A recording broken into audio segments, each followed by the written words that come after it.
Hello, ഉടായ്പ business ശ്രമങ്ങൾ നടത്തി പരാജയപ്പെട്ട് പിടിക്കപ്പെട്ട ഒലിവിയ ഡിസൈൻസ് കഴിഞ്ഞ ഒരാഴ്ചയായിട്ട് തങ്ങളുടെ കച്ചവടം ഇങ്ങനല്ല എന്ന് കാണിക്കാനുള്ള സമൂഹ മധ്യത്തിൽ സ്ഥാപിക്കാനുള്ള ശ്രമങ്ങളാണ് നടത്തിക്കൊണ്ടിരിക്കുന്നത്. ഓരോ ശ്രമവും പാളിപ്പോയിക്കൊണ്ടിരിക്കുകയാണ്. ആകെ പൊളിഞ്ഞടുങ്ങിയ അവസ്ഥയിലാണ് അവർ. കുച്ചിപ്പുടി, ഭരതനാട്യം, മോഹിനിയാട്ടം, കഥക്, നാടോടി നൃത്തം എല്ലാവിധ പരിപാടികളും അവതരിപ്പിച്ചിട്ടുണ്ട്. എല്ലാം ജനങ്ങൾ കണ്ട് ചിരിക്കുകയും ചെയ്യുന്നുണ്ട്. ഇപ്പോൾ ലേറ്റസ്റ്റ് ആയിട്ട് വന്നിരിക്കുന്നത് ഒരു യൂട്യൂബേഴ്സിനെതിരെയുള്ള സമരമാണ്. യൂട്യൂബേഴ്സ് എല്ലാം മുടിഞ്ഞു പോട്ടെ. 100 കണക്കിന് യൂട്യൂബേഴ്സിനെതിരെ ഒലിവിയ ഡിസൈൻസിലെ മുതലാളിയും ഭാര്യയും അവിടുത്തെ ജോലിക്കാരികളായ പെൺകുട്ടികളും അണിനിരന്ന ഒരു തെരുവ് നാടകമാണ് ലേറ്റസ്റ്റ് ആയിട്ട് വന്നിരിക്കുന്നത്. കഥാ, തിരക്കഥ, സംഭാഷണം ആരാണെങ്കിലും കോമഡി സ്റ്റാർസിലെ സ്കിറ്റുകൾ പോലും നാണിച്ചു പോകും. അത്രയ്ക്ക് പെർഫെക്റ്റ് ആയിട്ടുണ്ട്.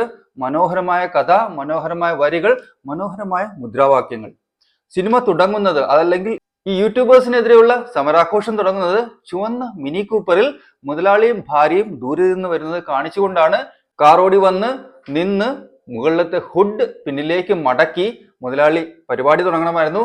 വന്നു നിന്ന കാറൊന്ന് ഓഫായി പോയി. അതിനു മുമ്പ് തന്നെ ഒരു പെൺകുട്ടി പിന്നണിയിൽ നിന്ന് പറയുന്നുണ്ട്, ഇടി പറ അവർ പ്രാക്ടീസ് ചെയ്തതിലുള്ള പ്രശ്നമായിരിക്കാം, അതല്ലെങ്കിൽ മറന്നുപോയതായിരിക്കാം, മുതലാളി വേണ്ട രീതിയിൽ പ്രാക്ടീസ് കൊടുത്തില്ല എന്നാണ് തോന്നുന്നത്. പെൺകുട്ടിയോട് പറയണം ടൈമിംഗ് തെറ്റരുത്, ടൈമിംഗ് തെറ്റിക്കഴിഞ്ഞാൽ നാടകം പാളിപ്പോവും. എന്തായാലും മുതലാളിയുടെ വണ്ടി വന്ന് നിന്നു. കാർ ആദ്യം ഒന്ന് ഓഫായി, പിന്നെ സ്റ്റാർട്ട് ചെയ്തതിനു ശേഷം ഹുഡ് പിന്നിലേക്ക് താഴ്ത്തി. അപ്പോൾ ക്യാമറ അടുത്തേക്ക് ചെന്നു. ദൂരെ മാറി നിന്ന ക്യാമറ അടുത്തേക്ക് വിളിച്ച് മുതലാളി പറഞ്ഞു, ആനയുടെ ശക്തി അറിയത്തില്ല, എനിക്കും എന്റെ ശക്തി. അങ്ങനെയല്ലല്ലോ പറയേണ്ടത്.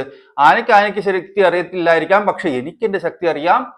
എനിക്ക് ഒരു തെണ്ടിയുടെ സർട്ടിഫിക്കറ്റ് ആവശ്യമില്ല, ഒരു നാട്ടുകാർ തെണ്ടിയുടെ സർട്ടിഫിക്കറ്റ് ആവശ്യമില്ല എന്നായിരുന്നു മനസ്സിലുള്ളത്. അത് പുറത്തേക്ക് വരികയും ചെയ്തു. പക്ഷെ പെട്ടെന്ന് തന്നെ തിരുത്തി നാട്ടുകാരുടെ സർട്ടിഫിക്കറ്റ് ആവശ്യമില്ല എന്ന് പറഞ്ഞിട്ട് അത് കറക്റ്റ് ചെയ്തുകൊണ്ട് പറഞ്ഞു, നാട്ടുകാരുടെ സർട്ടിഫിക്കറ്റ് ഉണ്ട്, അതുകൊണ്ടാണല്ലോ ഞാൻ ഇങ്ങനെ വിജയിയായിട്ട് നിൽക്കുന്നത്. 18 വർഷമായി തുടങ്ങിയ സ്ഥാപനമാണ്, 3 വർഷമായിട്ടേ ഉള്ളൂ ഓൺലൈൻ പരിപാടി തുടങ്ങിയിട്ട്. എന്തായാലും 9:30 മുതൽ 7:30 വരെ ജോലി ചെയ്യേണ്ട ഷോപ്പിലേക്ക് വന്ന പെൺകുട്ടി, 2 ദിവസം മാത്രം നിന്ന കൺമണി എന്ന പെൺകുട്ടിയാണ് ഈ പ്രശ്നങ്ങൾക്കെല്ലാം കാരണം. ആ പെൺകുട്ടിയാണ് തങ്ങളുടെ നീച സത്യങ്ങളെല്ലാം പുറത്തു വലിച്ചിട്ടത് എന്നുള്ള ദേഷ്യം ആ മഹാനുഭാവന്റെ മുഖത്ത് തെളിഞ്ഞു തന്നെ ഉണ്ടായിരുന്നു. എന്തായാലും മുദ്രാവാക്യം വിളികളോടെ തരുണിമണികൾ സാറുടെയും മാഡത്തെയും ഒലിവിയ ഡിസൈൻസിന്റെ ഷോറൂമിലേക്ക് കൊണ്ടുപോകുന്ന മനോഹരമായ കാഴ്ചയാണ് പിന്നീട് നമ്മൾ കാണുന്നത്. മുദ്രാവാക്യങ്ങളെല്ലാം ഒന്നിനൊന്ന് ശക്തം. യൂട്യൂബേഴ്സിന്റെ നെഞ്ചത്ത് ആണി അടിക്കുന്ന രീതിയിലാണ്. എനിക്ക് അപ്പോൾ തന്നെ സംശയം തോന്നി, ആരായിരിക്കും ഈ മുദ്രാവാക്യം എഴുതിയതെന്ന്. തീർച്ചയായും ശക്തനായ ഒരു വ്യക്തി തന്നെ ഈ മുദ്രാവാക്യങ്ങൾക്ക് പിന്നിലുണ്ട് എന്നാണ് ഞാൻ കരുതുന്നത്. അത് മറ്റാരുമല്ല, ഇദ്ദേഹമായിരിക്കാനാണ് സാധ്യത.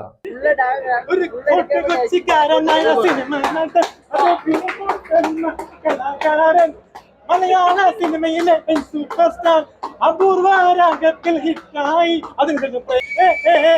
മലയാള സിനിമയിൽ നിങ്ങൾക്ക് എന്ത് തോന്നുന്നു? ഇദ്ദേഹമായിരിക്കില്ലേ? അതെ, ഞാൻ ഈ പറഞ്ഞ രംഗങ്ങൾ നമുക്ക് ഒന്ന് കണ്ടിട്ട് മടങ്ങി വരാം. ബാക്കി പിന്നെ സംസാരിക്കാം.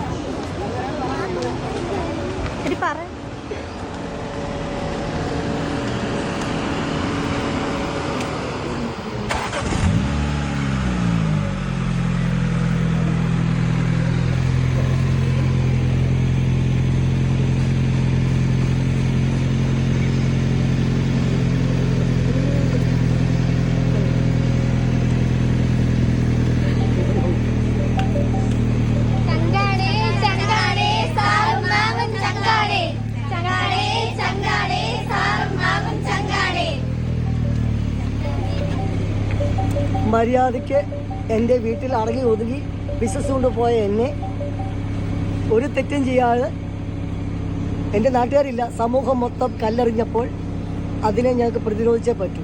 ഇനി രണ്ടും കൽപ്പിച്ച് ഞാൻ ഇറങ്ങിയാണ്. 5 പേരുമായി തുടങ്ങി ഇവിടെ വരെ എത്തിച്ചെങ്കിൽ അത് 500ഉം 5000ഉം ആക്കാൻ എനിക്ക് കഴിവുണ്ട്. അല്ലാതെ ഞാനൊരു മൊബൈൽ എടുത്തോണ്ട് തെക്കോട്ട് വടക്കോട്ട് നടക്കുകയല്ല. എനിക്ക് എൻ്റെ കഴിവ്, എനിക്ക് ആനയുടെ വലിപ്പത്തിൽ വിശ്വാസം ഇല്ലാത്തതുപോലെ എൻ്റെ വലിപ്പത്തിൽ എനിക്ക് നല്ല ഉത്തമ വിശ്വാസമുണ്ട്. അതുകൊണ്ട് ലോകം മുഴുവൻ കല്ലെറിഞ്ഞാലും ഞാനൊരു തെറ്റ് ചെയ്തിട്ടില്ല. എനിക്ക് ഉത്തമ ബോധ്യമുണ്ട്. ഉത്തമ ബോധ്യം എൻ്റെ മനസ്സാക്ഷിയോട് എനിക്ക് കാണിച്ചാൽ മതി. എൻ്റെ നാട്ടുകാർ എനിക്ക് സപ്പോർട്ടുണ്ടെങ്കിൽ ഞാൻ ഫീനൽ പക്ഷിയെ പോലെ പറന്നുയരും. അപ്പം എന്നെ തടുക്കാൻ നിങ്ങൾക്ക് ആവില്ല മക്കളെ. ഇനി നമുക്ക് ഓരോന്ന് കണ്ട് മുന്നോട്ട് പോകാം. Okay, thank you.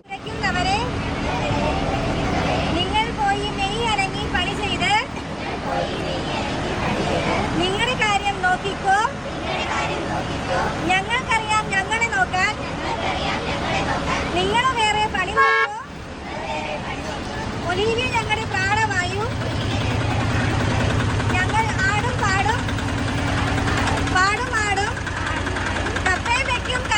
ഇവിടെ ഞാൻ സാറിന് സമ്മതിച്ചു കൊടുക്കും. കാരണം കക്ഷി കാറിൽ ഇരുന്നു കൊണ്ട് തന്നെ വേണ്ട രീതിയിലുള്ള ഡയറക്ഷൻ ചെയ്യുന്നുണ്ട്, ക്യാമറമാന് നിർദ്ദേശങ്ങൾ കൊടുക്കുന്നുണ്ട്, പെൺകുട്ടികൾ എങ്ങോട്ട് പോകണമെന്ന് പറയുന്നുണ്ട്. അതിനിടയ്ക്ക് ഒരു ഓട്ടോ വന്ന് പണി തന്നു, എങ്കിലും കുഴപ്പമില്ല, തങ്ങൾ വീണ്ടും ശക്തരായി മുന്നോട്ട് പോവുകയാണ് എന്ന് അദ്ദേഹം തെളിയിച്ചു.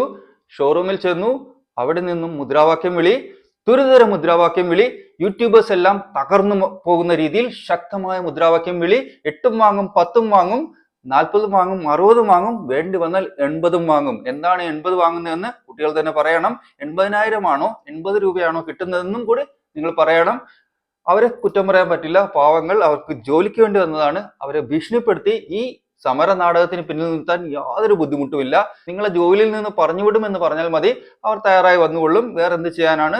അവർ അവിടുത്തെ ജോലിക്കാർ മാത്രമാണ്. സാറും മാഡവും പറയുന്നതനുസരിച്ച് നിൽക്കാനേ അവർക്കും പറ്റുള്ളൂ. അവർ യൂട്യൂബേഴ്സ് അല്ല, അവർ സ്വതന്ത്രരല്ല, അവർ ഒലിവിയ ഡിസൈൻസ് എന്ന സ്ഥാപനത്തിന്റെ ചിറകിനടിയിലാണ് തൽക്കാലം. പിന്നീട് ഒരിക്കൽ അവർ പുറത്തു വരുമ്പോൾ സത്യം എന്തെന്ന് നമുക്കറിയാൻ പറ്റും. എന്തായാലും ഷോ ഫ്ലോറിൽ ചെന്ന് വീണ്ടും മുദ്രാവാക്യം വിളികളാണ്, ശക്തമായ മുദ്രാവാക്യം വിളികൾ. സാറും മാഡവും മുത്താണേ, മുത്താണേ, മുത്താണേ, സാറും മാഡവും മുത്താണേ, ഞങ്ങളുടെ ചോറാണത്, ഒലിവിയ ഡിസൈൻസ് കീ ജയ്. 8ഉം 10ഉം വാങ്ങി പോയവരെ, അതായത് അവർക്കും അറിയാം 8ഉം 10ഉമാണ് മുമ്പ് പോയവർക്ക് കിട്ടിയതെന്ന്. ഇപ്പോൾ ഉള്ളവർക്കാണ് 20, 40 എന്ന് അവർ തന്നെ പറയുന്നുണ്ട്. വേണമെങ്കിൽ 60ഉം കൊടുക്കും, പിന്നെ 80ഉം കൊടുക്കും. എത്ര കൊടുക്കുമെന്ന് ദൈവത്തിന് തന്നെ അറിയാം. ഈ 80 കൊടുക്കുമെന്ന് പറഞ്ഞവർ തന്നെ പിന്നീട് പുറത്തു ഇറങ്ങി വന്ന് ഞങ്ങളോട് പറയരുത്, ഞങ്ങൾക്ക് 40, 60 തന്നില്ല, ആ മുദ്രാവാക്യം വിളിച്ചതിന് ഒരിത്തിരി കേക്കിന്റെ കഷ്ണം മാത്രമാണ് കിട്ടിയെന്ന്. എന്തായാലും മുദ്രാവാക്യം വിളികൾക്ക് ശേഷം ഒരു കേക്ക് കട്ട് ചെയ്തു. അതിനു മുമ്പ് ഈശ്വര പ്രാർത്ഥന ഉണ്ടായിരുന്നു. ഈശ്വരന്മാരോട് എന്തായാലും ഈ യൂട്യൂബേഴ്സിനെല്ലാം നല്ലത് വരുത്തണേ എന്നായിരിക്കും പ്രാർത്ഥിച്ചിട്ടുണ്ടാവുക. അതിനുശേഷം കേക്ക് കട്ടിംഗ് സെറമണി ആയിരുന്നു. കേക്ക് കട്ട് ചെയ്തു, എല്ലാവരും ഓരോ പീസ് എടുത്തു. യൂട്യൂബേഴ്സിനെല്ലാം തകരാനുള്ള പ്രാർത്ഥനയോടെ അവർ ആ കേക്ക് ആസ്വദിച്ച് കഴിച്ചു. മാഡം ഡാൻസ് ചെയ്യുന്നുണ്ടെങ്കിലും നെഞ്ചിലെ തീ, ഉള്ളിലെ തീ മുഖത്ത് തെളിഞ്ഞു കാണുന്നുണ്ട്. പിന്നീട് നിന്ന് വോയിസ് ഓവർ നൽകുകയാണ് നമ്മുടെ സാറിന് നമോവാകം. ഇത്രയും നല്ലൊരു നാടകം ഞങ്ങൾക്ക് വേണ്ടി സ്ക്രിപ്റ്റ് എഴുതി ഡയറക്റ്റ് ചെയ്തതിന് നന്ദിയുണ്ട്. കാരണം ഒരു കണ്ടന്റും കിട്ടാതെ വിഷമിച്ചിരുന്ന എന്നെപ്പോലുള്ള പലർക്കും ഈ കണ്ടന്റ് വളരെയധികം ഉപയോഗപ്രദമായിട്ടുണ്ട്. അതോടൊപ്പം ഒരു കാര്യം കൂടി സിബിയോടും അശ്വതിയോടും പറഞ്ഞുകൊള്ളട്ടെ. നിങ്ങൾ ഉഡായ്പ് കാണിച്ചില്ലായിരുന്നെങ്കിൽ, നിങ്ങൾ നിങ്ങളുടെ എംപ്ലോയീസിനോട് സത്യസന്ധമായിട്ടാണ് പെരുമാറിയതെങ്കിൽ, നിങ്ങളുടെ കച്ചവടം സത്യസന്ധമായിരുന്നുവെങ്കിൽ നിങ്ങൾ വിജയത്തോടെ മുന്നോട്ട് പോവുക തന്നെ ചെയ്യുമായിരുന്നു. നിങ്ങൾ സത്യസന്ധത കാണിച്ചിട്ടുണ്ടാവും, അത് കസ്റ്റമേഴ്സിനോട് മാത്രമാണ്. കസ്റ്റമേഴ്സിനോട് മാത്രം സത്യസന്ധത കാണിച്ചിട്ട് കാര്യമില്ല. നിങ്ങളുടെ ബിസിനസ് വിജയിക്കണം, ബിസിനസ് ശക്തമായിട്ട് മുന്നോട്ട് പോകണം, ബിസിനസ് കൂടുതൽ ഉയരങ്ങൾ കീഴടക്കണമെങ്കിൽ എംപ്ലോയീസ്, തൊഴിലാളികൾ നിങ്ങളോടൊപ്പം ഉണ്ടാകണം. എംപ്ലോയീസ് എന്ന് തിരിയുന്നു, തൊഴിലാളികൾ എന്ന് തിരിയുന്നു, അന്ന് നിങ്ങളുടെ ബിസിനസിന്റെ തകർച്ച ആരംഭിക്കും. അതിന് ഒരു യൂട്യൂബറും വരേണ്ട ആവശ്യമില്ല, അത് താനെ തന്നെ നടക്കും. കർമ്മഫലം എന്ന് മലയാളത്തിൽ പറയും.